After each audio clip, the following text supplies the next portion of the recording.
I remember it was a very shock diagnosis. So Para had symptoms for on and off for like about a year. Leading up towards the end of the pregnancy, the symptoms really came a lot worse to the point. We'd been actually going to a doctor for about 3 months and he kept misdiagnosing him and just giving him ointments. And we'd asked, because we'd gone to Dr. Google, which I know is not the right thing to do, all the signs were pointing towards bowel cancer.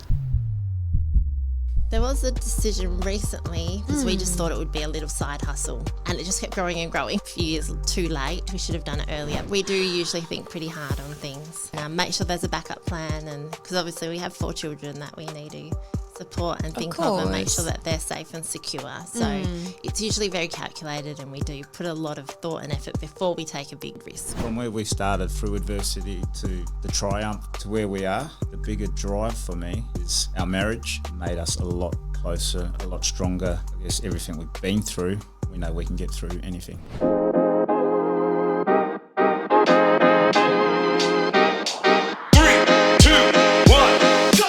Hello and welcome to the Real Biz Life Chronicles, where we discuss all things business, branding and life from the Horizon Digital podcast recording studio here in Perth.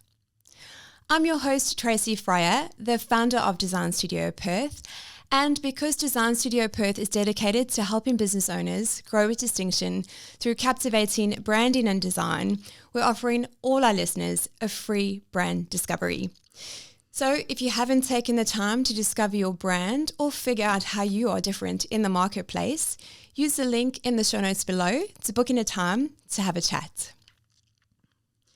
Now, the Real Biz Life Chronicles is on a mission to become one of Australia's leading business podcasts, but in order to do that, we please need your help.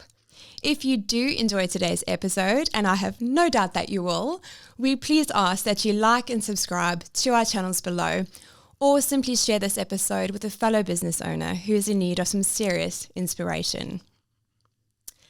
My guests today didn't plan to become entrepreneurs. Cancer, hardship, pure grit forced their hand. When Paratene Waikari was diagnosed with stage 3 bowel cancer at just 29, Mary was a week out from giving birth to their second child. What came next wasn't survival, it was a blueprint for reinvention. Together they built SCAFFKiT from scratch, a scaffolding tools company born during chemo treatments and late-night Googling.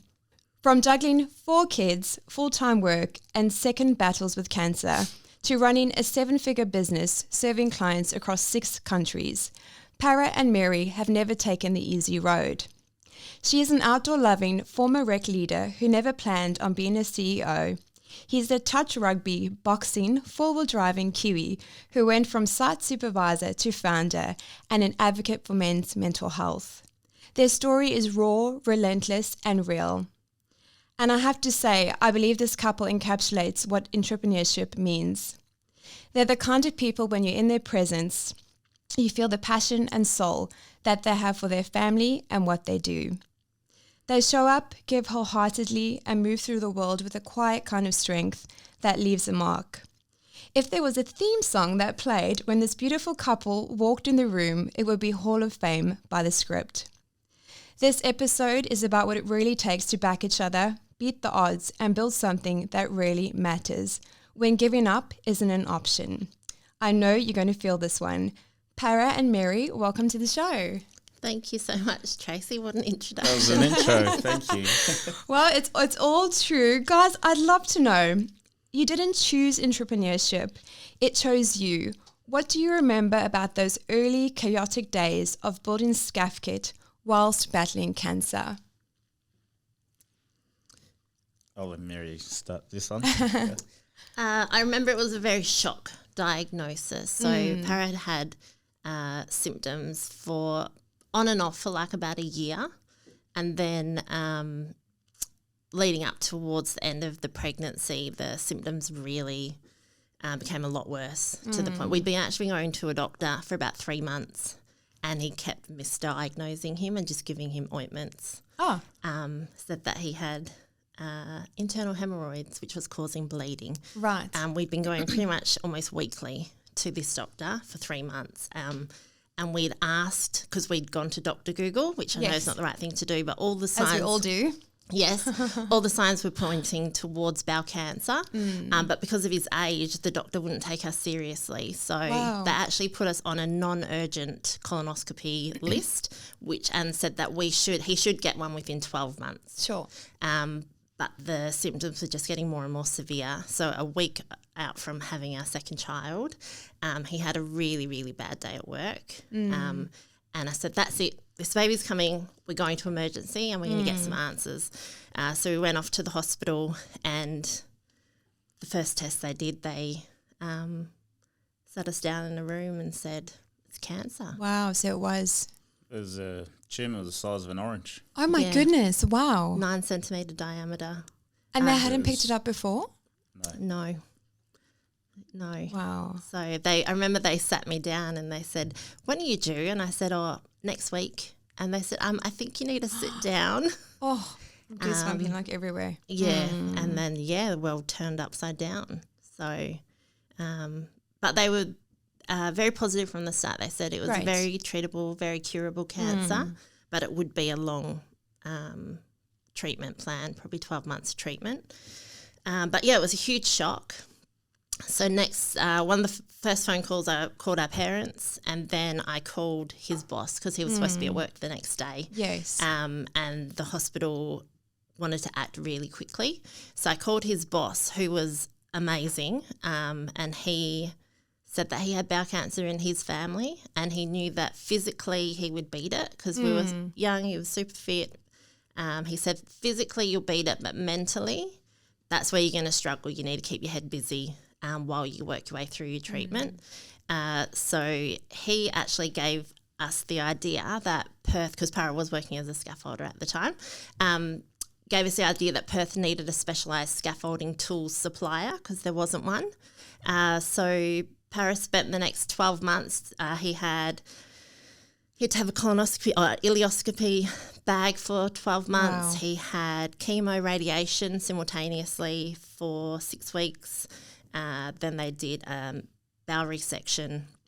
Then he had further chemotherapy. We got told we wouldn't be able to have any more children, which he proved the doctors wrong on that one. Yes. Amen to that. But then, if you want to talk about what you did over those 12 months. The 12 months, it did turn our world upside down. Yeah. As you can imagine. So I spent 12 months researching the world for scaffolding tools. And I found one scaffolding spanner that I really loved that wasn't here in Australia. So we imported 100 of them, 100 spanners, and started selling them to my mates, making $10 here and there. And then before you knew it, there was their mates. They kept telling their mates, and word was getting around, and we kept reinvesting all the money that we're making, $10 here and $20 there. Yeah. And before you knew it, there was other products. They were asking for other products. So we started sourcing other products, and it just kept organically growing. And one thing I really admire about you two, when someone gets news like that, it can, of course, your whole world is flipped upside down. But I guess you can either go down the path of, a victim mentality, but it really sounds like you guys just grabbed the bull by the horns and you just made it a positive, regardless. Para, do you want to walk us through, what goes through your mind when you get news like that? And how did you, decide that you were just going to, focus your mind and make a run of it regardless? Good question. It wasn't easy. There was times where I'd had enough, and I was at wit's end. For me, I was a provider, protector, and at times going through the treatment, I lost all my energy, immune system. I couldn't even get out of bed. I couldn't even walk from the car to the front door of the hospital. Wow. It was that, and that messed with my mind a lot during that time. But luckily, I had Mary was a massive support She still is for me. And we learnt a lot about ourselves, and we grew stronger through all of that. And we learnt, Mary's favourite saying is the power of positivity. Yes. The power of positivity was a massive, massive part of the whole journey.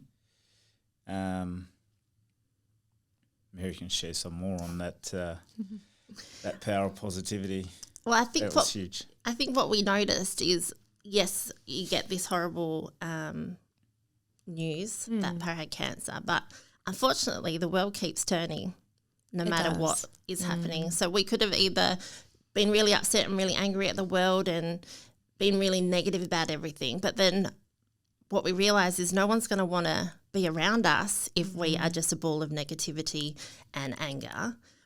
So we may as well be as positive as we can, get on with things, and then people are going to want to be around us and they're going to want to support us. Because I think the hardest thing when you have a friend that's been given really, really bad news is people don't know what to do and what to say.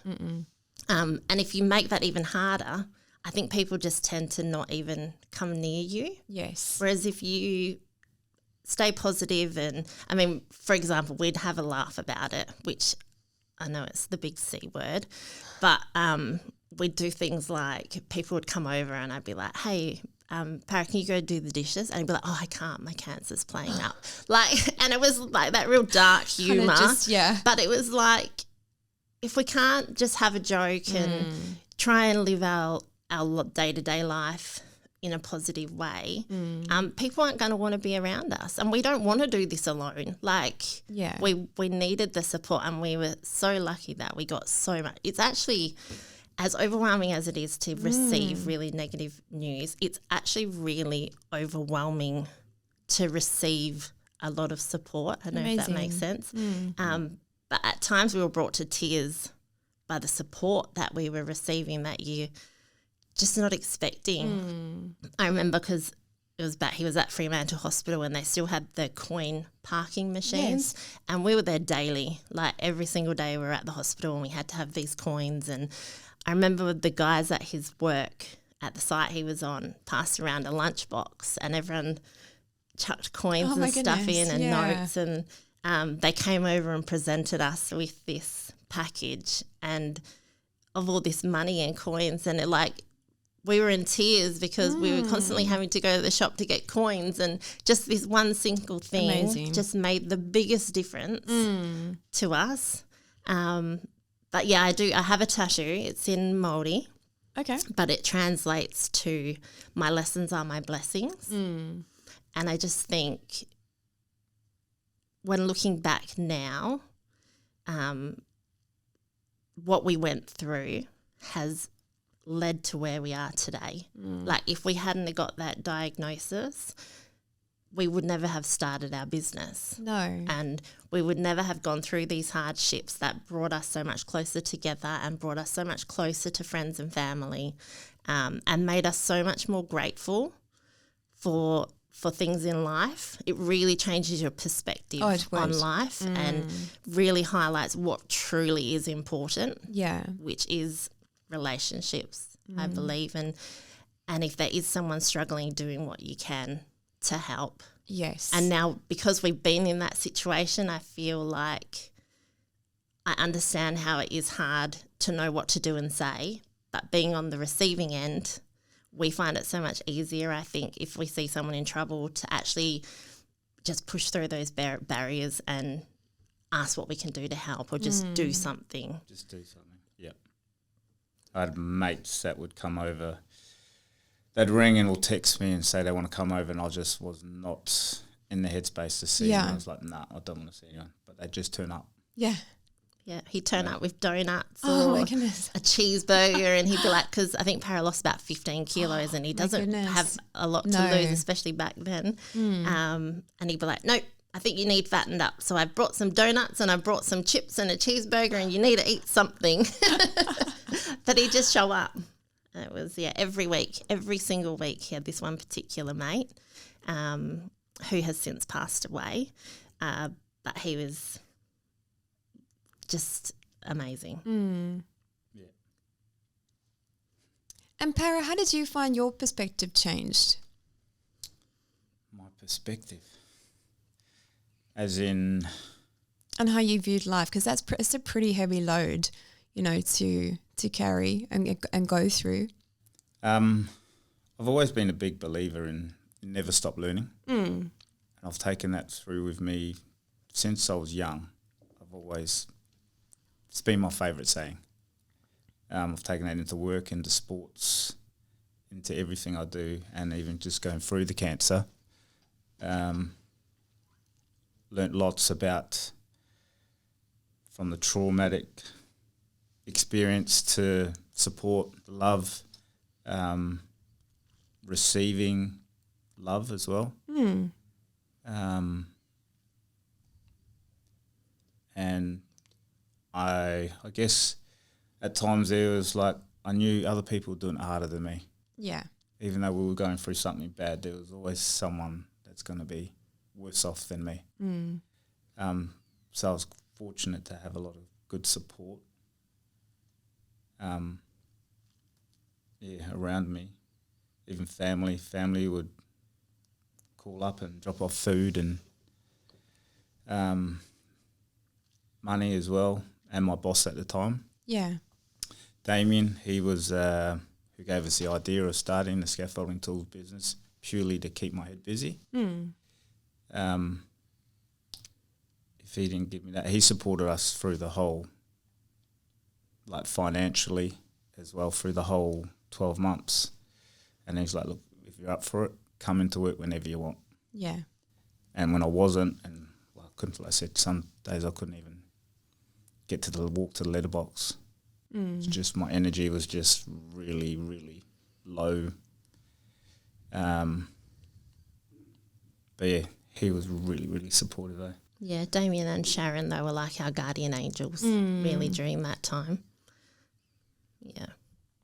And it's incredible when one's going through that sort of, hardship and life-altering event. There can be one or two people that just give you that pillar of support, and like no matter what, they're always there for you. And no matter how alone you feel, I I went through quite a challenging year last year, and I found whenever I was even just feeling so alone, this person would just phone. I was like, oh my word, you become so like intertwined, and they are literally like a guardian angel. Yeah. So it's it's always fascinating to see the people that kind of stick along you during the tough times. Yep, definitely.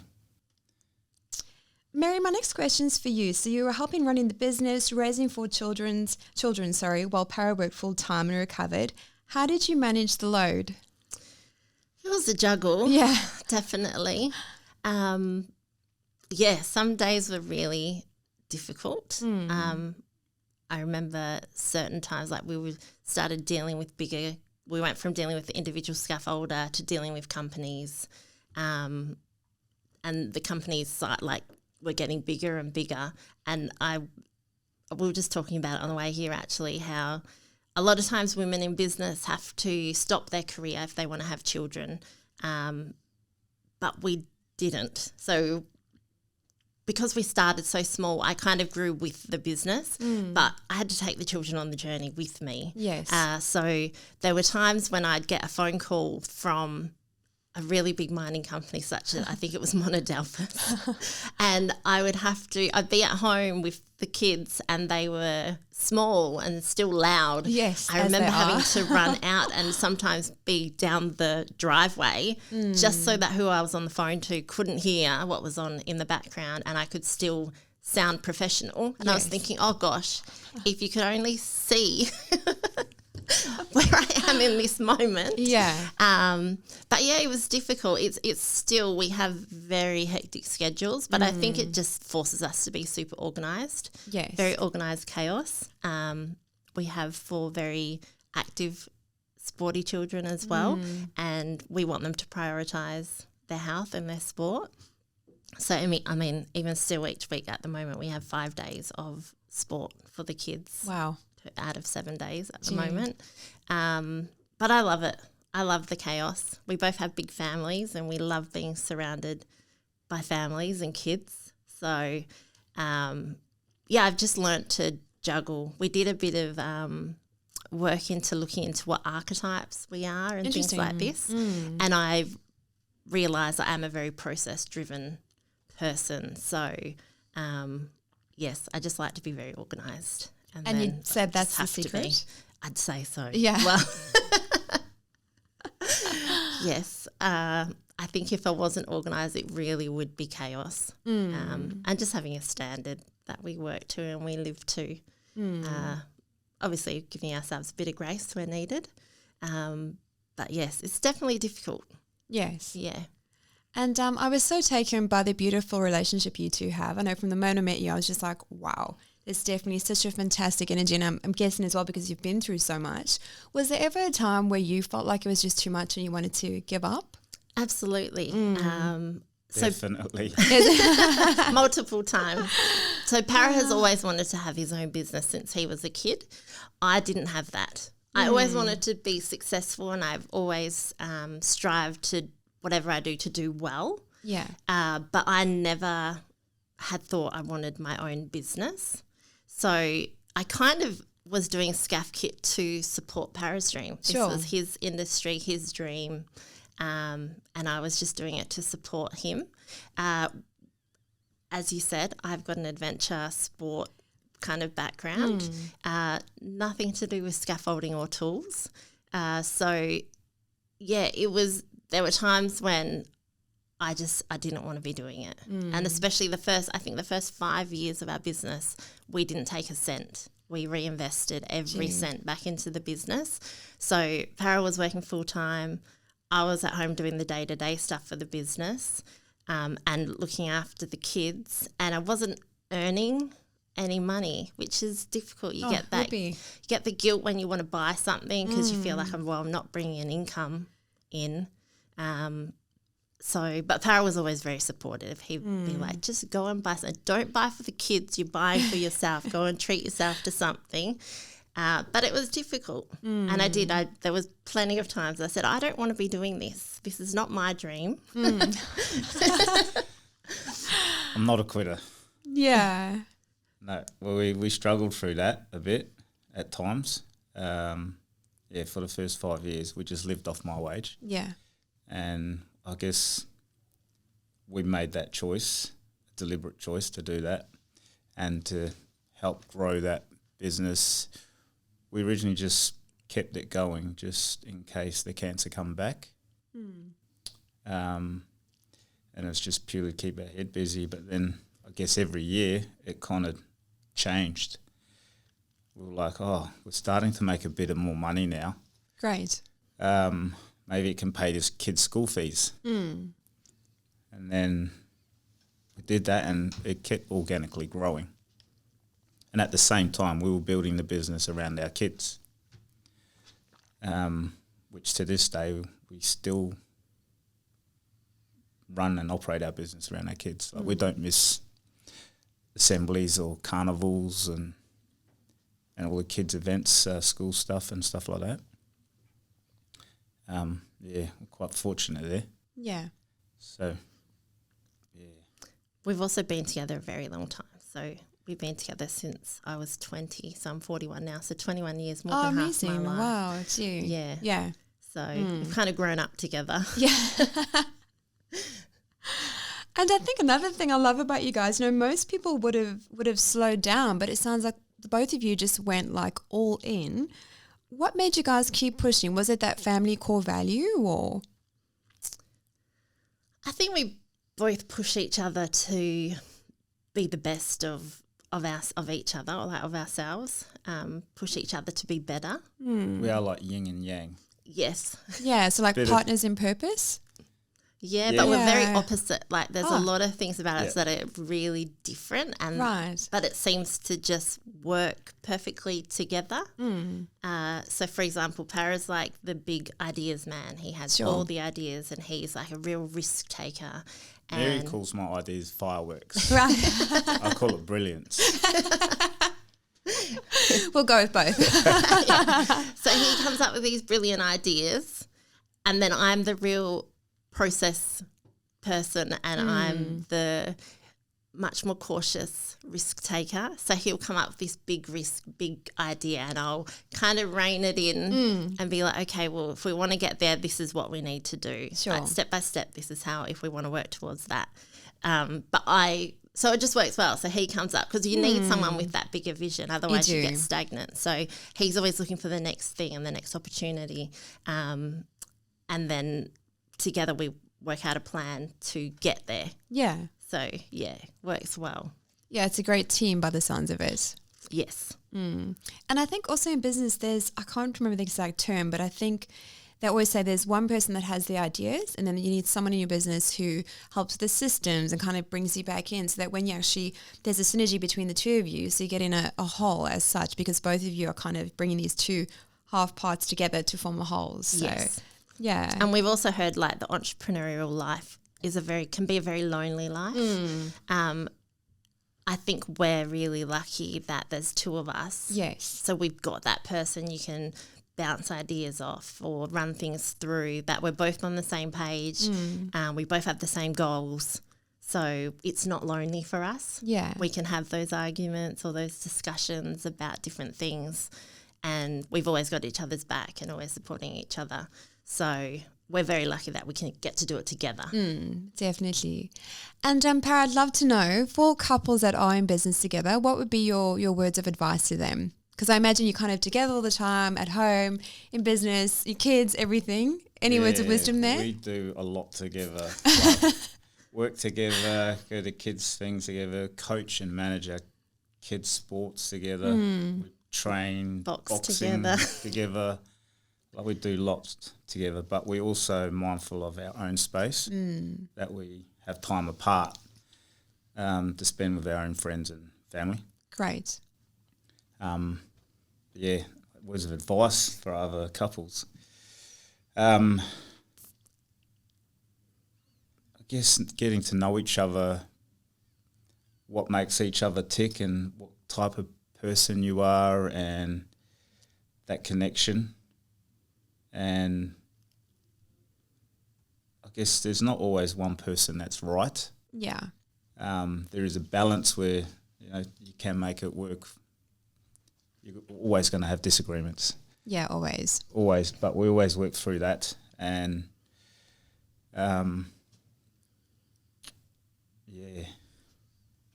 think communication and compromise are like huge. Yeah. Like if there's something upsetting you that's small, just say it so that it doesn't build up. Clear the air. Just deal with it.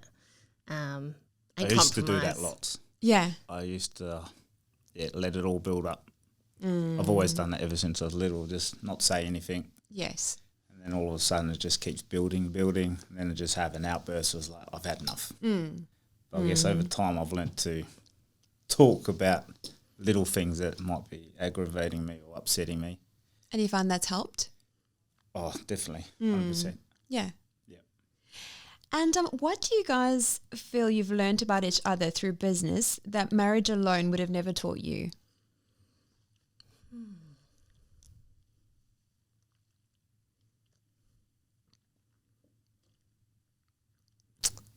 Oh, damn, that's a good question. Yeah. I'll say it again.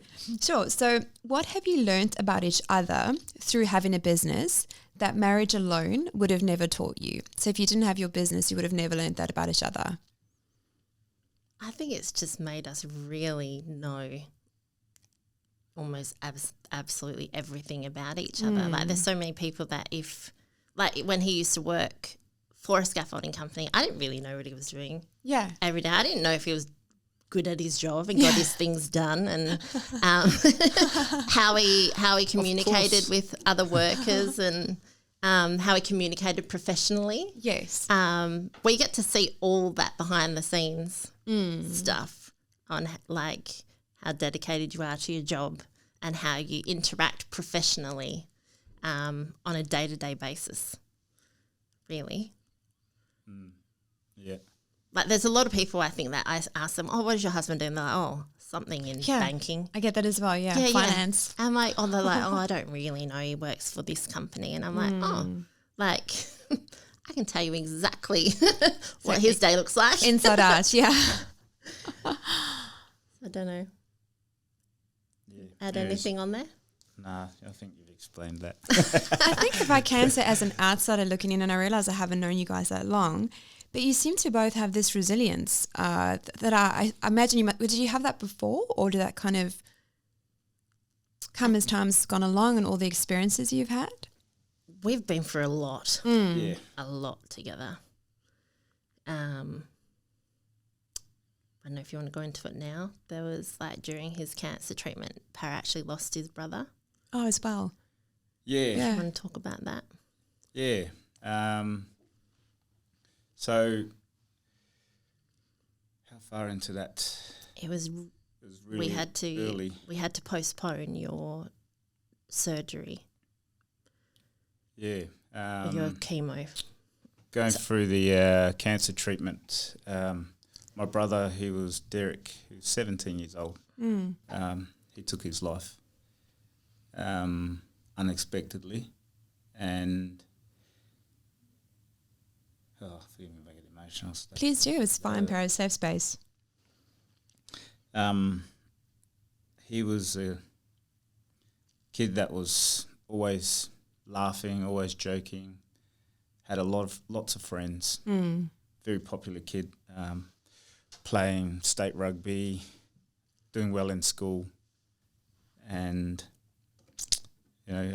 brought him into our touch rugby team, playing open men's, and This was also working with you. Did work experience did with work you. experience with me with scaffolding, Yeah. and one night he'd had enough and ended it. And I thought we were close, and I wish he'd talked to me or said something, or and I've always had that bit of guilt there that I didn't hold space for him, that he could come and talk to me, which probably leads on to the next part of where we're at the moment. In the last year, I became an ambassador for a men's mental health organisation called Spoke to a Bloke. Yes, I wanted to ask you about that. And it's all about encouraging males to talk. I guess going through my own experience with mental health challenges with cancer and other parts of my life, that I know how big it is, especially with males, especially in scaffolding. As a scaffolder, we're lifting steel all day, and it's hard work, and it's a good sweat out and banter, and you don't want to be known as weak or soft, or if you did say you were struggling, you'd say toughen up. That stigma is still there, and I guess with my brother, I didn't have that opportunity to talk to him, but now I have an opportunity to help others, and in this space, in the men's mental health space, I know I'll save someone else's life, someone else's brother, whether it be directly or indirectly. So I'm a big advocate for that. Also, I think it was 2 years ago, I think so. about a couple of years ago, my previous employer, who I worked for 11 years, I considered him to be a close mate, so I grew close to him and worked for him for that whole period, and he was really, really supportive of our business. He became a business mentor. And he took his life as well a couple of years ago. And like I said, he was a guy that would never, ever be angry. If you see him, he was always upbeat, always happy, always smiling. He'd lose $1 million scaffolding contract and would be like, don't worry about it, we'll get another one. Yeah, wow. You know, whereas I know if that was me, I'd probably lose my mind. Same. And I know the wonderful person that you're speaking of because they were a client of ours as well, and such an incredible human and a mentor to me as well. And I was absolutely devastated when I heard that news because that was a big loss to not only the business involved, but also I think to, you know, business owners and to humans, because he was an incredible person. And like you say, he would never be tethered. Like you just, you know, just happy-go-lucky. Nothing seemed to really faze him. And yeah, I was absolutely gutted when I heard that news. Yeah. Still sad thinking about it. Same. Even talking about it. Yeah. But it's good to share things like this, I guess, because it does make a difference. It does help others. Completely. Yeah. And Para, I just want to commend you as well, because I know, especially for men, a lot of men really struggle to speak about this stuff. So thank you for speaking about it, because I'm a big believer when we empower ourselves to speak about something, we actually give others the power as well. So my next question, I'd love to know, how can our listeners support your mission in being an advocate for men's mental health? How you could support? I guess with the Spoke to a Bloke, it's purely for males. We did a walk in Perth's first one this year, March the 22nd, where we had 300 guys turn up to walk 25 Ks in support of the charity and for each other.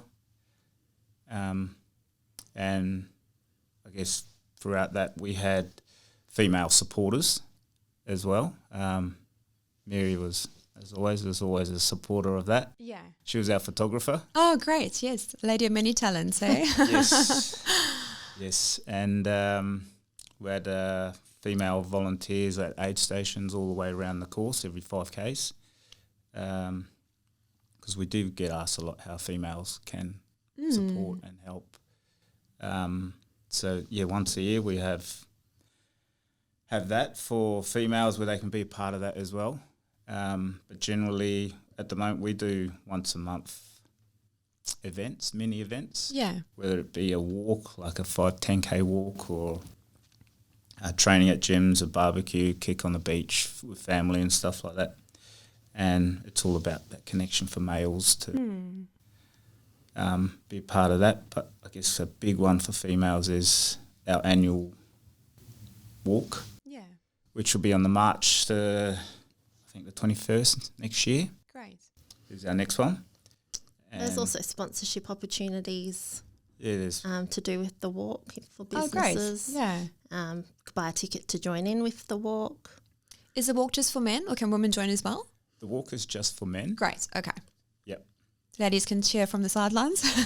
Yep. I've said all the females there support, and they come down and hand out water and lollies and fruits, and we have an after function where everyone comes together. Fantastic. Females, males, and families of kids as well. And yeah. We'll definitely pop a link in the show notes, and you'll be pleased to know that our audience is predominantly men, so that would be really fantastic, Para. Yeah. Awesome. Yeah. And I think on like a day-to-day basis, how they can make a difference is that just if you notice that someone's not themselves or maybe a bit down or might have something going on, is to have that conversation. Yes. Yeah.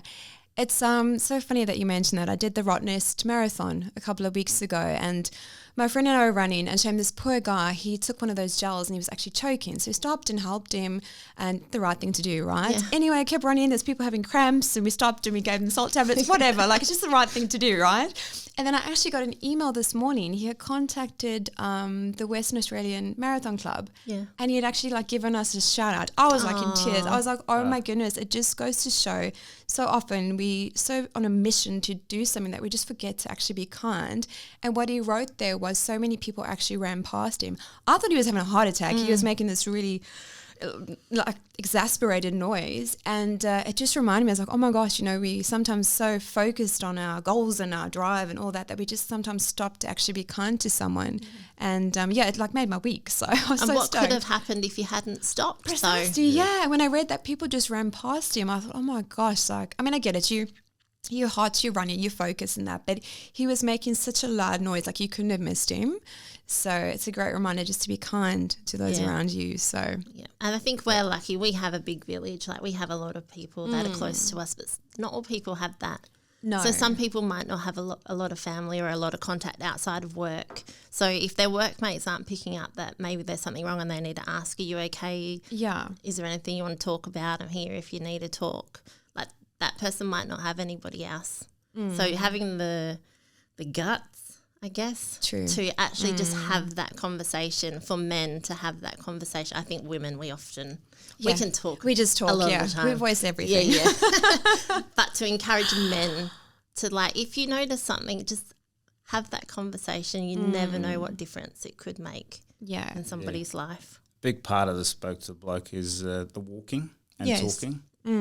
It's obviously a lot easier standing side by side, walking. Yes. It's not as confrontational, directly sitting opposite each other.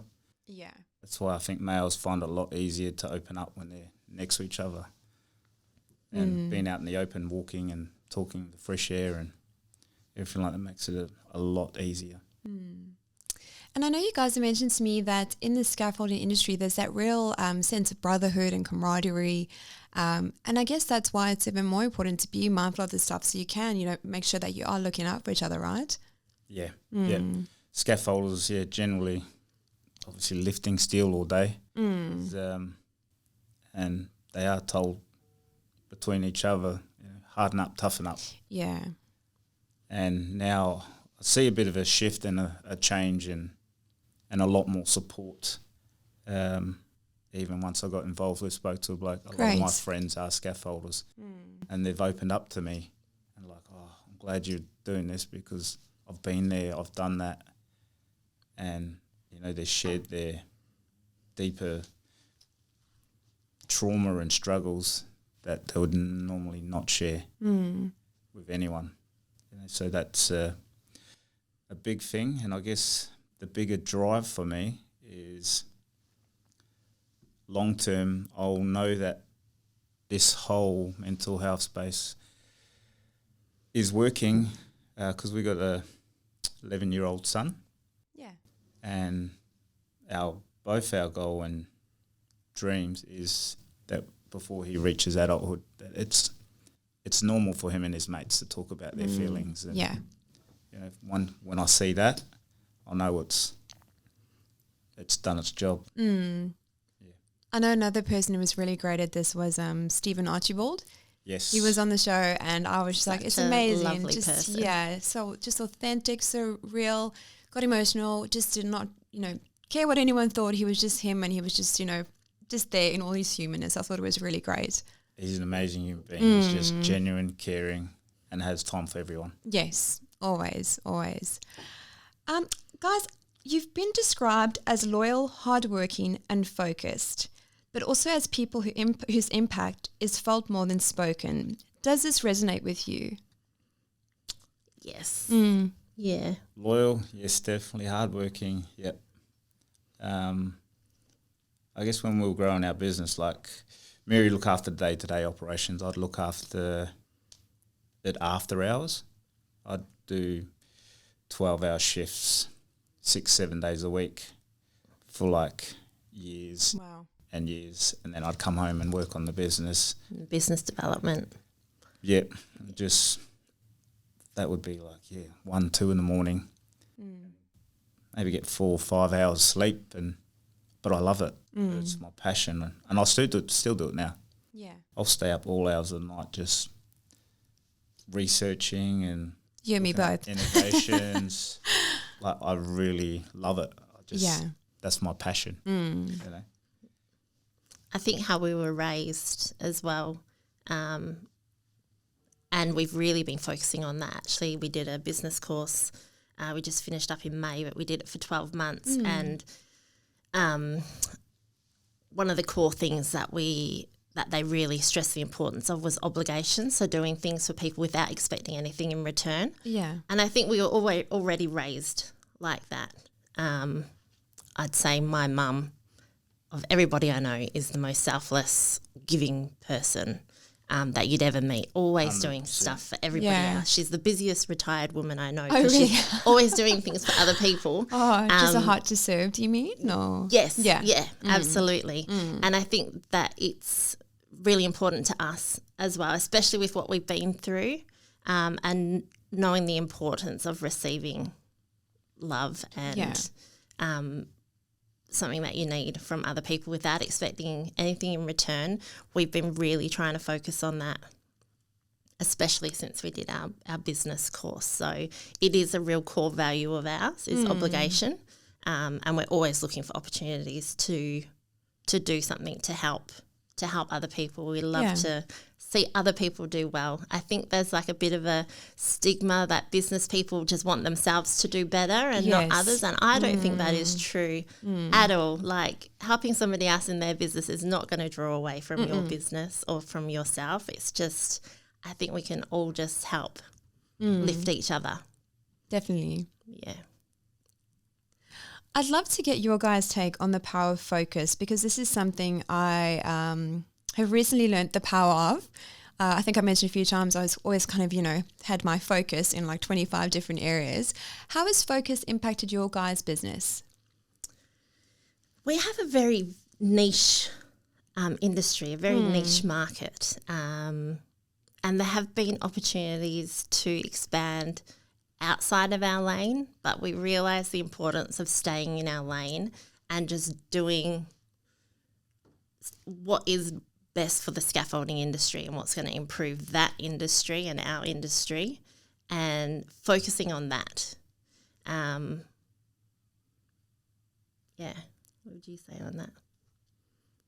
Yeah, that's a big thing with SCAFFKiT. Obviously, SCAFFKiT was built, started with just scaffolding tools and tool belts and then bags, and then it grew into harnesses and lanyards and tool lanyards, lifting bags and other consumables.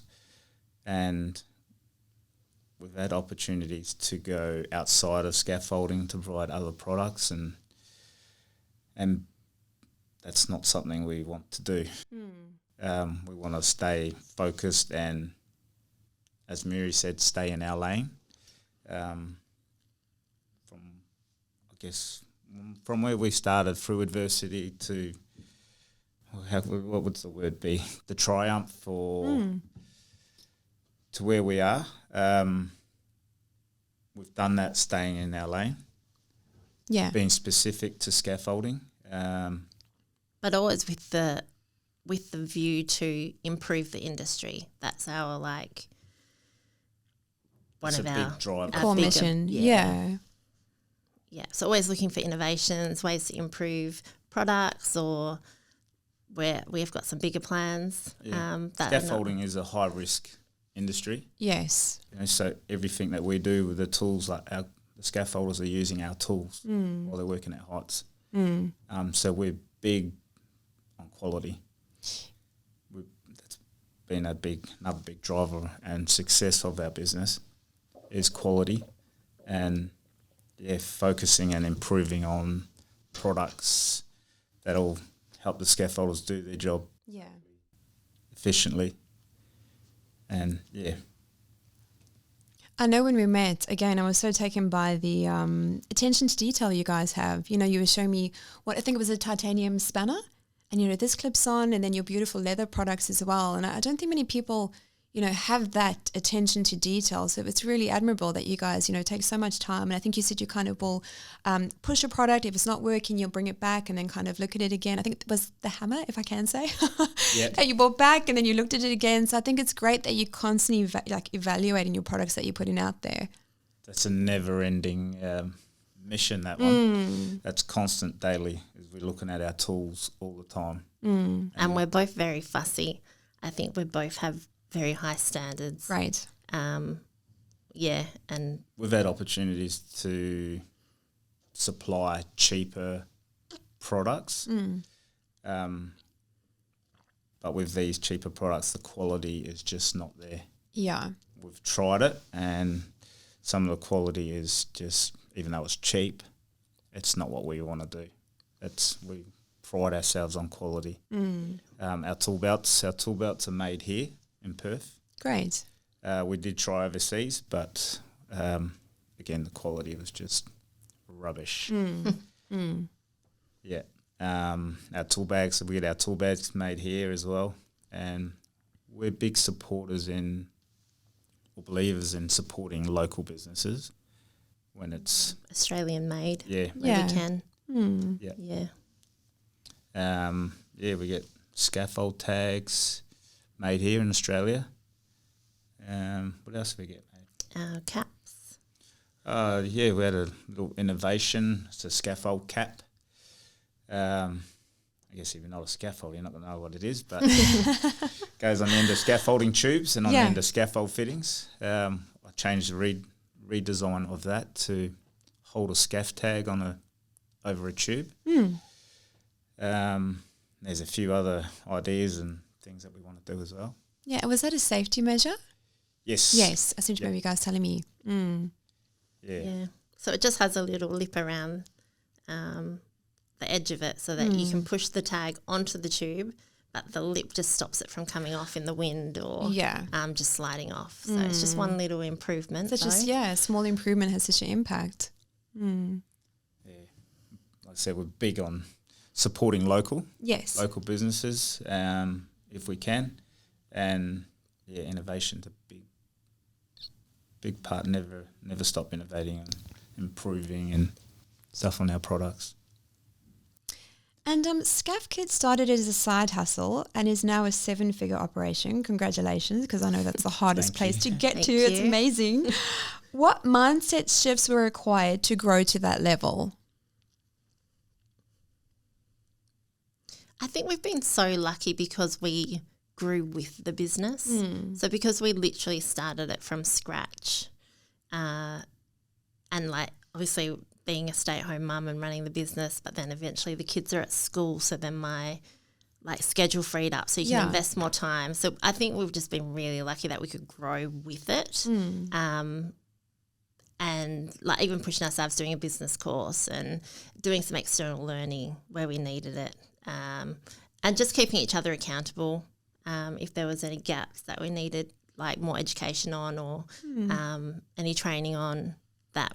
Yeah, we just go ahead and do that to better improve the business wherever we can. Always listening for feedback. We welcome positive and negative feedback from all our customers. Right. We're always checking in with them, what we can do better, any suggestions they might have. But it's all just a big learning process, I think. And with business, you can't be fixed in your ways. No. You just have to be adaptable to just when things arise to work through it. But it's just been one big massive learning curve, really, and we've just been really fortunate that it seems to be working and the business continues growing. For me, the mindset, I was scaffolding as a scaffolding manager for a scaffolding company and working on the submarines. I was there for over 11 years. Yeah. And pretty much I got to see how they operate their business on a daily basis, from quoting to sorting POs, organising logistics, designing scaffolds. I was right in the midst of it all, and I could take aspects of that into our business. Yeah. That was been I think a big helpful thing for me. We've also done some real deep dives into our personal values and our business values. Yes. And just making sure that we are staying on track and living up to those values is just a really good way to keep your direction focused as well in life and in business, because obviously you have different values depending on if you're talking about business or life. So just always reassessing that and making sure that you're staying on track and living true to your values, I think is really important. And I was also most impressed. You guys each have your own personal brand. And I know that's from the course that you did. I think they might have encouraged you. But I was like, wow, this is like a first. Oh, really? It's not very popular at all. So, no, congratulations. It's really great to see. I didn't have a LinkedIn. I don't do social media. Not yet, no. I now have a LinkedIn and I have a personal website. And we both do now. And it's like, Mary's on social media. Yeah. But, yeah, we both have the LinkedIn now and Wonderful. personal websites, and this all come from our business course. You know, putting ourselves out there. And here we are today, putting ourselves out there again. Yes, thanks, Thank you, guys. Tracy, Thank for you. inviting us. Oh, thank you for trusting the process. And I know it's a big thing to us, so I don't take that lightly. So thank you so much. It's, just being mindful of that personal brand. And I also think social media, it gives you a voice, right? Because there's so many cowboys out there. And a lot of our clients are like, no, I don't have a bar of it. Like, it's nonsense. It has its place, I do believe, because you can actually be that difference that you want to see, in the social media world. So Yeah. you guys have had to take risks most people wouldn't. How do you decide when to back yourselves and when to hold steady? We do so Paris is the type of person that looks at things from every single possible angle. So he's like a real thinker. Yeah. So I'm he'll a often go deep thinker. quiet and Yeah. just be inside his own head. Yeah. That's when I say the fireworks are going off. If I look at something, I'll be like, oh, what happens if this happens? And then it ends up like a tree. Branches coming off. It's like, oh, this might happen. Okay, what happens if this happens? Yeah, so weigh it And all then up. come back to this, it's like, what happened? No, that's not going to happen. This will happen. And I just think like I come up with every single possible problem and I'm a big problem solver. Great. I love problem solving. And that's how I think about what if this happens and what if that happens. And I guess I do that all the time with our products. Yeah. Innovations. I think we always try and have a backup plan in place though, and we do have some really amazing people that we can go to for advice, whether Right. it's our accountants or when we had our business coach. So we always try and it's always a very calculated risk. Yeah. If it was just Parrot, it might not be so calculated. But I'm all in on every idea. Like I said, every idea is brilliant to me. But no, we do usually think pretty hard on things. Yeah. And make sure there's a backup plan, and because obviously we have 4 children that we need to support and think of and make course. sure that they're safe and secure. So it's usually very calculated, and we do put a lot of thought and effort before we take a big risk. Sure. Yeah. Yeah. And what do you wish more business couples were honest about? I don't know any that are dishonest. We know a few couples that own their own businesses, and the conversations they're honest. Yeah. They share So their having that struggles. transparency. Yeah. I find the honesty is there Yeah. because we all share similar journeys. Yeah. Yeah. No, I think most that we're fortunate if we speak to another couple that's in business together that we do have those honest conversations. I think because we are honest Yeah. as well. So you got to like Kinda lead. open the If you're space. expecting honesty in return, you've got to give honesty from yourselves, which we do. But yeah, I think most of them are pretty honest. If you had that conversation with them, I think most people are more than happy to share their journey and Yeah, great. their struggles and their highlights. I think probably the thing we don't share is the positives. So we were terrible at celebrating our wins.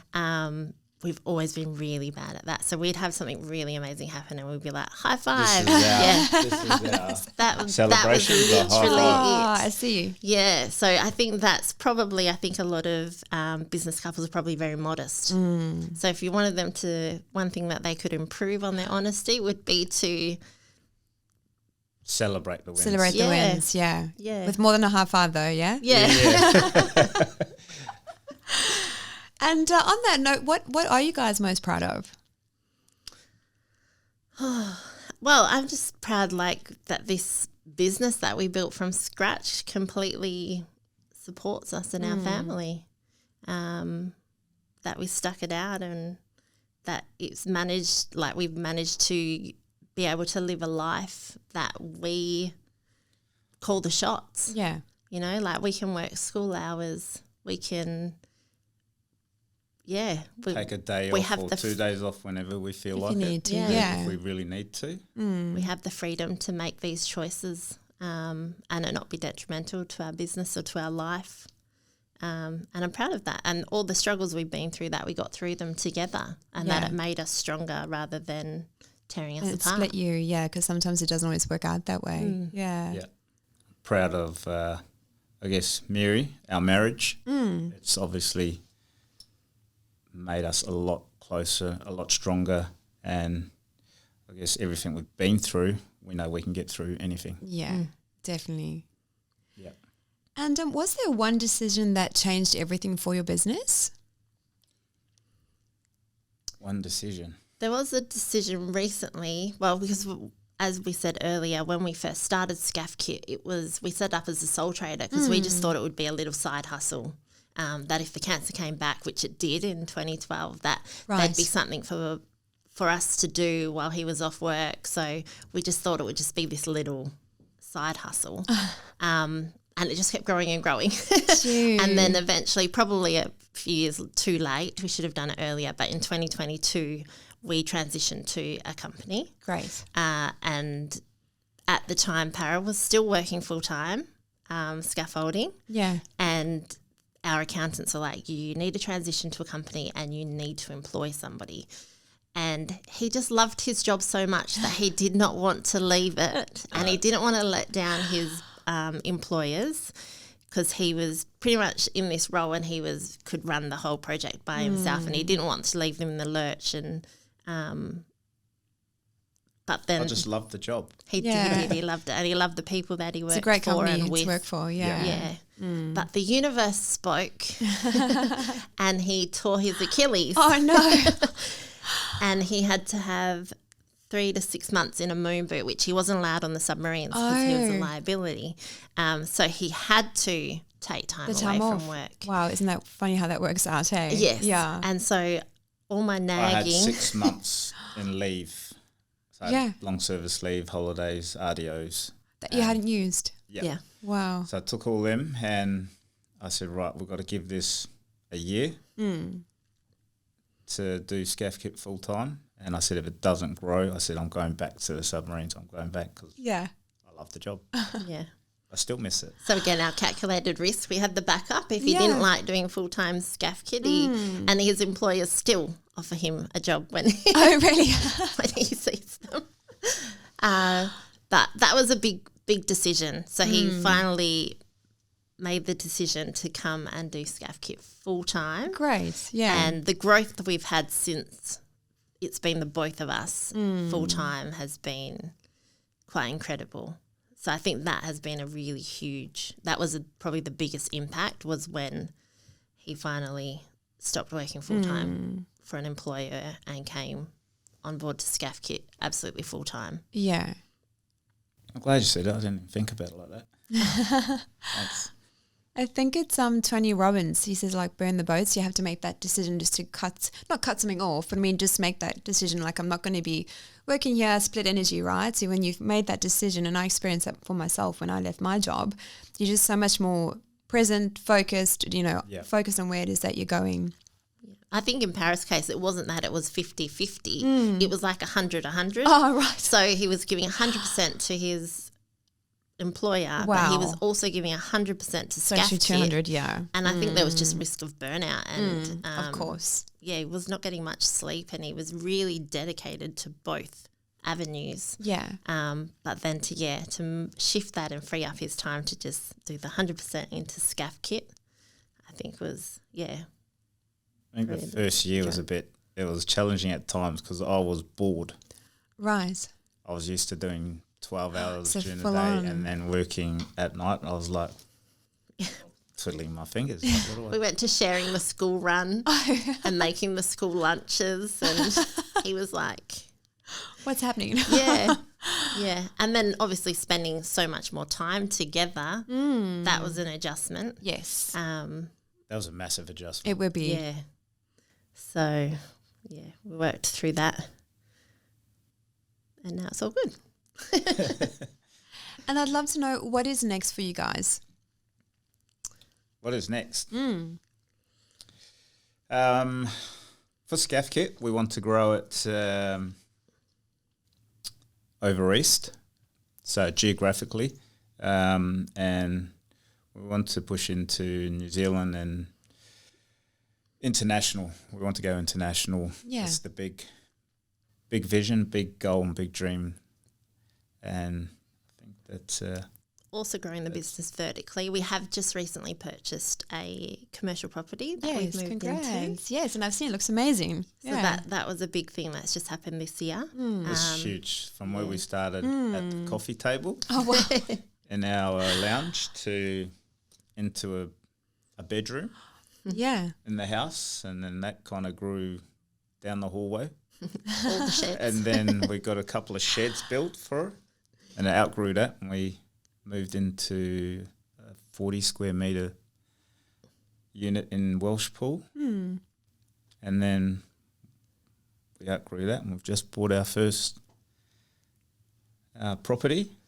That's 240 square metres. Yeah, wow, geez. So we've got a lot of space there to keep growing. Yeah, we also just learn a lot about business acquisitions and partnerships. So we're focusing on that a lot as well in the coming months. Seeing if we can, bolt on some other business onto SCAFFKiT to help it grow in just our capabilities and our product offerings. Yeah. So we've got some big plans.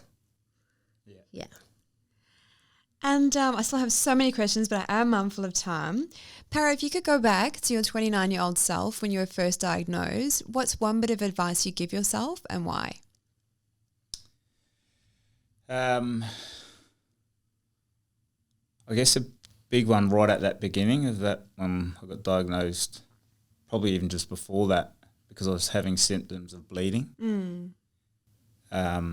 And going to the doctor and continuously going to the doctor, and he's just saying you've got hemorrhoids. Yeah. But meanwhile, I've got a tumour the size of an orange growing. Yeah. Probably get a second opinion. We're quite fortunate that they found it where it was, because if it gone through the bowel wall, that's when it goes through the whole body. I see, yeah. I think that's a big one. Yeah. For me is obviously getting the checkup if you are having symptoms, and just a general checkup and just general health check is a big one. Which so many people avoid. Yeah. And Mary, if you could go back to that time, what's one bit of advice you give yourself and why? I think just that all the struggles will be worth it. I think, what we've been through, all the difficulties, all the struggles, just that it'll be worth it in the end. And just the importance of relationships and the importance of the people that you surround yourself with. So true. Yeah, that's just the most important thing in life. Like I want my children surrounded by all different types of people. I want them to see all different walks of life and to see what it's like to be a stay-at-home mum. I want them to see what it's like to be a career woman, and that they can be exposed to as much as possible, and then make that decision, whatever they want to do with their life. But just to surround yourself with people that have good intentions for you, and just that all of the struggles were worth it. Thank you so much, guys. Thank you for all that you've shared. I believe you're both an absolute powerhouse of a couple, and I'm so excited to see what you guys do next. Like I say, I firmly believe you encapsulate everything in that. Being an entrepreneur, being a married couple who work in business together, it's really inspirational to see. Thank you. Thanks for thank having you us, for having Tracy. us. Welcome. Thank Where you. is the best place for our listeners to go should they wish to connect with you? So we both have personal websites. Yes. We'll pop the links in the show notes. So it's just our name.com. And we also have LinkedIn as well. And if you need any scaffolding equipment, we've got our SCAFFKiT website as well. And there's a contact us through there as well. Perfect. Yeah. Well, for our listeners, thank you so much for listening. And if I can encourage you, we'll pop all the links in the show notes below. And I encourage you to head over there and check out what this amazing couple is doing. Thank you so much, guys. Thank you. Thanks, Tracy.